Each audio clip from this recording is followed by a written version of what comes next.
Bonjour. Bonjour monsieur. Voilà, donc à l'issue de la proclamation des résultats, des anomalies ont été constatées. Et vous nous laissez attendre qu'en réalité, ce sont des faits qui datent de vieille date. Effectivement. Ce sont des faits qui ont daté au Togo. Et je voudrais faire allusion aux élections de 2005 que moi j'ai vécu quand même à Accra.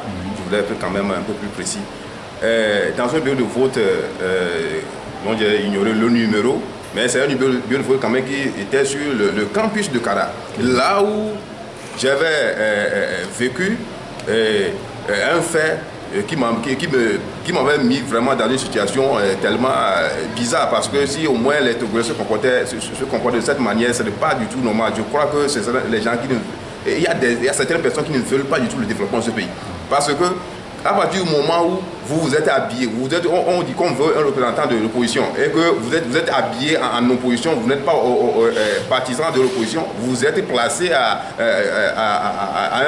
un emplacement d'un opposant et que vous êtes appelé à faire ce qu'il doit aller dans l'intérêt de l'opposition et qu'on vous manipule, vous êtes obligé de faire ce que vous ne voulez pas faire, mais que ça aille effectivement dans l'intérêt d'un autre candidat.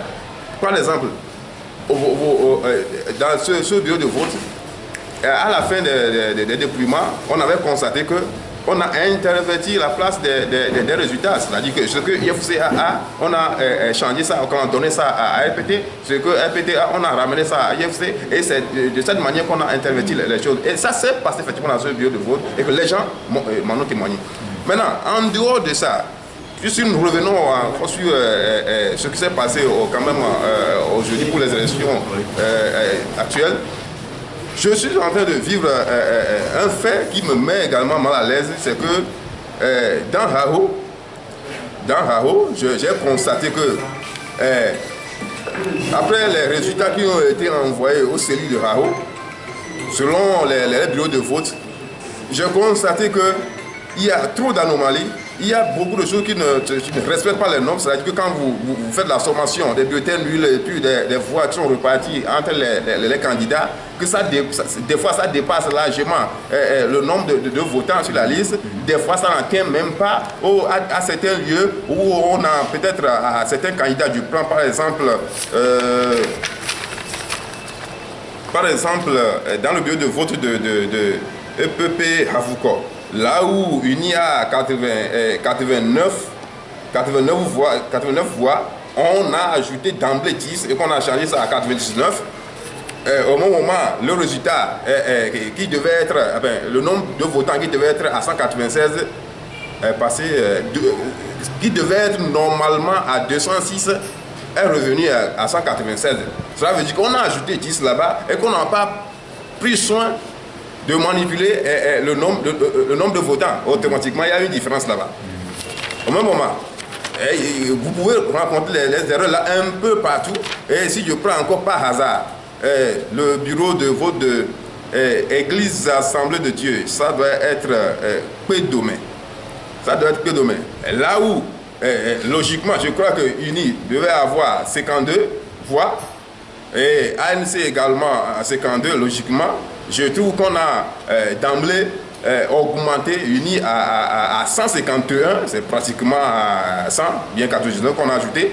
Et puis, on n'a pas pris soin aussi de voir peut-être de manipuler le nombre de votants, et le nombre de votants étant à 116, alors que vraiment c'est 151 que UNI a ramassé là-bas, ça devait aller à 215 et ils n'ont pas pris soin de le faire, c'est resté à 116, donc cela veut dire automatiquement qu'il y a... Et ces conneries-là, vous allez rencontrer un peu partout dans tout le CELI de Haro. Moi, ce que je peux dire en fait de compte, c'est que je suis très sûr que si nous prenons tous les résultats des autres séries, ensemble 42 séries, je suis sûr que les mêmes conneries là doivent se répéter là-bas. Si on analyse minutieusement les résultats de chaque série, les mêmes conneries doivent arriver là-bas. Et puis maintenant, qu'est-ce qu'on peut faire maintenant pour pouvoir constater ou bien détecter la source de ces erreurs-là? C'est-à-dire qu'il faut retourner carrément à la source, là où on a, je crois, porter les résultats issus directement du dépouillement Et là-bas aussi, si on constate qu'il y a des irrégularités, cela veut dire que quoi? Celui-là qui a porté les résultats sur ces souches-là, lui aussi en ce moment a été manipulé. Il a écrit autre chose à la place d'autre chose. Quand il voit 89 au tableau, au lieu d'écrire 89 directement, il a écrit 99. Vous voyez que c'est ça que vous allez voir, enfin, un chiffre écrit au bic. Alors, si il faut analyser des choses comme ça, effectivement, la proclamation des résultats va prendre tout un temps. Maintenant, s'il n'y a pas un homme sérieux pour pouvoir faire ces analyses-là, cela veut dire que tout sera bafouillé. Et effectivement, jusqu'à présent, tout est bafouillé, c'est très sûr. Et s'il faut vraiment trouver une solution adéquate à ça, c'est qu'il faut purement et simplement annuler cette élection et reprendre une nouvelle élection. Voilà. Vous venez de faire un constat tellement éloquent par rapport à tout ce qui vous avez décrié d'abord dans un premier temps, dans les années 2005. Aujourd'hui, le constat établi aujourd'hui. Est-ce qu'il y a besoin, il y a nécessité aujourd'hui de faire appel à la communauté internationale de venir organiser les élections au Togo comme ça s'est passé en Guinée? Même si on devait faire appel à ces opinions, enfin ces organismes internationaux, c'est-à-dire que nous devons faire beaucoup plus d'attention et que nous devons être très éveillés. Parce que quand bien même les observateurs internationaux ils sont venus, ils sont là, mais néanmoins les magouilles se passent devant eux, ils ne savent pas. Eux n'ont pas su. La preuve en est que nous sommes devant les réalités. Donc, nous devons être très éveillés parce qu'à tout moment, on peut encore voler. On peut encore truquer les élections. Donc, on doit être très éveillé et puis savoir vraiment quels sont ceux-là qu'il faut mettre à la place qu'il faut, même s'il faut dépêcher les gens depuis la ville jusque dans les villages. Si c'est ça qu'il faut, on doit le faire pour avoir un résultat bien escompté. Donc on peut quand même déduire à travers ce que vous avez dit, en dehors de ça, que ce ne sont pas les élections qui vont régler le problème dans une dictature. Ça, il ne faudrait pas du tout qu'on se trompe au Togo. Oui. En réalité, le Togo tel qu'on connaît le Togo, ce n'est pas les élections qui doivent nous départager. Voilà. La preuve en est que on vient de faire une élection. Au lieu que ça crée de la paix, ça c'est en train de donner du feu. Nous sommes d'accord que c'est du feu qu'on est en train de voir, ce n'est pas la paix.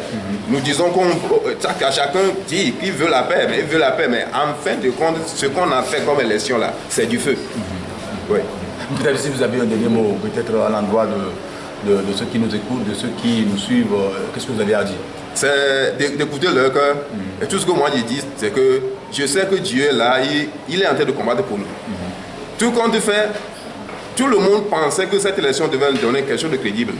Mais en fait, on est en train de vivre autre chose. Mais étant donné que Dieu est de notre côté, il fera de sorte que, quels que soient les moyens que nous allons mettre en œuvre, nous aurons la victoire. Donc que les gens écoutent vraiment leur cœur et soient tout d'abord rigoureux, et soient résistants. Parce qu'il faut vraiment que les vrais tenants puissent se mettre dans ce combat pour avoir cette victoire que nous sommes en train de chercher. D'accord, merci beaucoup à vous. Je vous remercie.